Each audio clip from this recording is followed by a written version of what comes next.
नमस्कार, आप देख रहे हैं MAH न्यूज। भारत और पाकिस्तान के बीच जिस तरीके से युद्ध विराम का ऐलान हुआ, दोनों देशों के बीच अंडरस्टैंडिंग हुई, उसको लेकर अब विपक्ष की तरफ से आवाजें उठने शुरू हो गई हैं। तमाम नेता इसको लेकर सरकार को घेर रहे हैं, सवाल पूछ रहे हैं और अब इसी कड़ी में नेता प्रतिपक्ष और कांग्रेस के सांसद राहुल गांधी ने प्रधानमंत्री नरेंद्र मोदी को एक पत्र लिखा है और इसमें जो सबसे बड़ी मांग उनकी तरफ से की गई है वो यह है कि संसद का विशेष सत्र तुरंत बुलाया जाए। वो यह मांग पहले भी कर चुके हैं और उन्होंने यह दाग दोहराई है। विपक्ष पहले दिन से ही यह कहता आया है कि सरकार जो भी एक्शन लेगी उसमें विपक्ष पूरी तरह से सरकार के साथ खड़ा है। पाकिस्तान के खिलाफ कड़ी कार्रवाई होनी चाहिए और इसका फैसला सरकार को करना है। और अब जिस तरीके से सीज फायर हुआ उसे लेकर यह पहली प्रतिक्रिया राहुल गांधी के सामने आई है। उन्होंने प्रधानमंत्री को लिखे गए पत्र में लिखा है कि यह बहुत अहम हो जाता है कि जो जनप्रतिनिधि है, जो लोगों का रिप्रेजेंटेशन करते हैं, वो पहलगाम हमले पर, इसके बाद ऑपरेशन सिंदूर और उसके बाद जो सीज फायर हुआ जिसकी घोषणा ट्रंप ने की है, जो अमेरिका के राष्ट्रपति हैं, इसे लेकर चर्चा की जाए, संसद का विशेष सत्र बुलाया जाए। और यह एक मौका है हम सबके लिए कि एक राष्ट्र के तौर पर, पूरे देश के तौर पर जो आगे चुनौतियां होने वाली है उस पर हम बात करें। आखिर में उन्होंने लिखा कि मुझे भरोसा है कि इस मांग को लेकर आप गंभीरता से चर्चा करेंगे और इस पर जल्द कोई फैसला करेंगे। यह राहुल गांधी की प्रतिक्रिया है। सीज फायर को लेकर और कुछ इसी तरह की मांग रखी है कांग्रेस के जो अध्यक्ष हैं मल्लिकार्जुन खड़गे। उन्होंने भी पत्र लिखा है प्रधानमंत्री मोदी को और यही मांग उन्होंने भी दोहराई है जो राहुल गांधी और साथ ही कांग्रेस के अध्यक्ष ने पत्र के जरिए PM मोदी से मांग की है और उसके बाद फिर भारत और पाकिस्तान की तरफ से उनकी पुष्टि की गई। इसे लेकर विपक्ष आपत्ति जता रहा है और साथ ही कुछ नेताओं के बयान भी आपको सुनवाते हैं। मसलन संजय राउत हो गए, उन्होंने सवाल खड़ा किया है कि उन्होंने गद्दार शब्द का प्रयोग कर दिया और साथ ही कपिल सिब्बल उन्होंने भी कहा है कि और कम से कम अगर आप विशेष सत्र नहीं बुला सकते तो ऑल पार्टी मीटिंग तो कम से कम बुलाइए और उसमें प्रधानमंत्री नरेंद्र मोदी को मौजूद रहना चाहिए। क्या कहा इन नेताओं ने वो भी सुनिए। इजराइल और गाजा का वॉर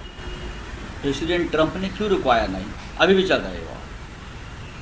प्रेसिडेंट ट्रंप भारत को ऊपर दबाव डालकर पाकिस्तान के साथ हमारा जो संघर्ष चल रहा है वो रुकवाता है। हमारा एक संप्रभु देश है, एक ऐसा देश है कि उसमें तीसरा कोई प्रेसिडेंट हस्तक्षेप नहीं कर सकता। ये हमारे संप्रभुता पर हमला है और ये सरकार की कमज़ोरी है मोदी की कि प्रेसिडेंट ट्रंप को उसमें लाना पड़ा, उसको खुद नहीं है ताकतवर।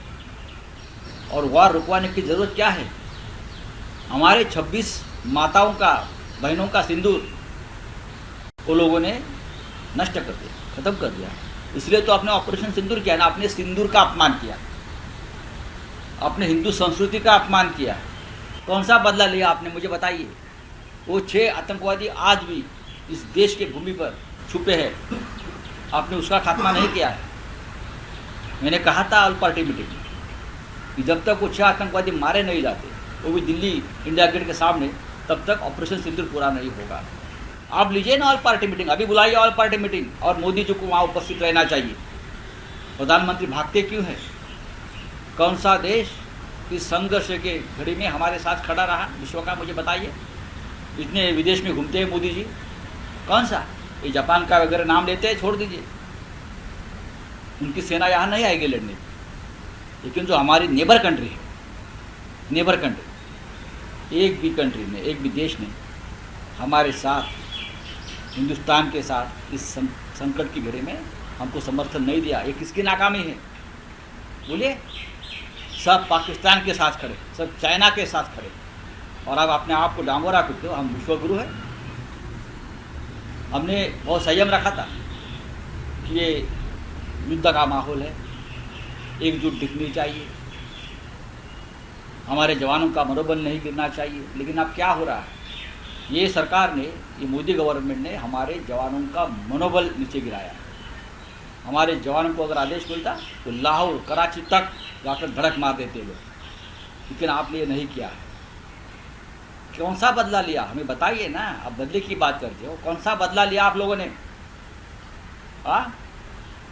ऑल पार्टी मीटिंग बुलाई, अभी हिम्मत आई तो, और मोदी जी को बुलाइए। सबसे पहले तो अमित शाह जी का इस्तीफा लेना चाहिए।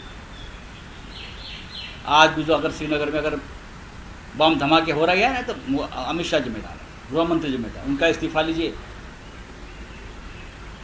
मोदी जी को भी जिम्मेदारी लेनी चाहिए, उनको पद पर रहने का अधिकार नहीं है। तो इस सीज़फायर जो किया गया था उसका पहले यही था कि अगर कोई हमला होता है तो उसका जवाब देंगे। पाकिस्तान ने पहले ही उल्लंघन किया। अब पाकिस्तान को बताया कि हम देखो ये सीज फायर की बात कहाँ से आ गई, ये सीज फायर की बात कहाँ से आ गई? ये सीज फायर की बात आ गई जब पाकिस्तान का एक मिसाइल दिल्ली की तरफ आ गया और हरियाणा की ज़मीन पर उसको नीचे गिराया। जब दिल्ली को टारगेट किया तब ये संदेश आया कि गुजरात को भी टारगेट कर सकते, तब ये सीज फायर की बात है।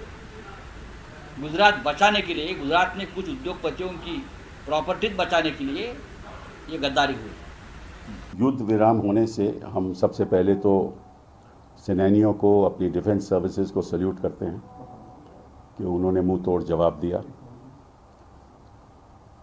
और सारा देश इकट्ठा होकर एक ही आवाज़ में कहता रहा कि अब हद हो चुकी है, अब जवाब देना चाहिए। और जिस तरह से डिफेंस सर्विसेज ने तुरंत उनके जो टेररिस्ट कैंप्स हैं उन पे हमला किया, उनकी डिफेंस इस्टेब्लिशमेंट पे हमला किया, लाहौर पे हमला किया,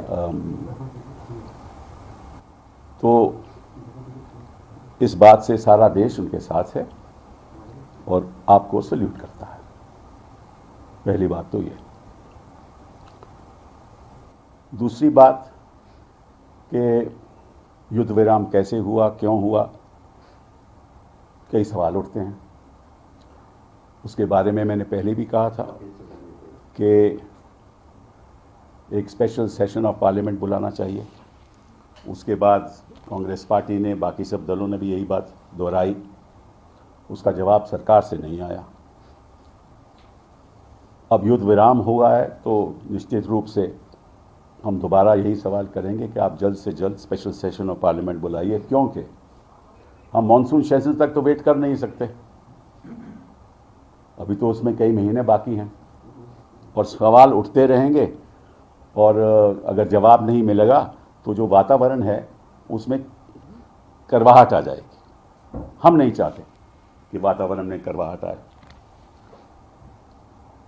स्पेशल सेशन का अगर ऐलान करते हैं तो बहुत अच्छी बात है। पिछली बार आपको याद होगा कि जब 26 लोगों को बेरहमी से पहलगाम में मारा गया और टेररिस्ट ने मारा, उस समय उसके बाद ऑल पार्टी मीटिंग हुई और मैंने पहले भी कहा था कि मुझे तो अच्छा नहीं लगा कि इतना बड़ा हादसा हुआ हो, इतना बड़ा आक्रमण हुआ हो, जहां 26 लोगों की मृत्यु टेररिस्ट के हाथ हो गई हो और प्रधानमंत्री मंत्री जी उस बैठक में शामिल नहीं थे। उनको शायद ये लगता था कि बिहार की इलेक्शन ज़्यादा महत्वपूर्ण है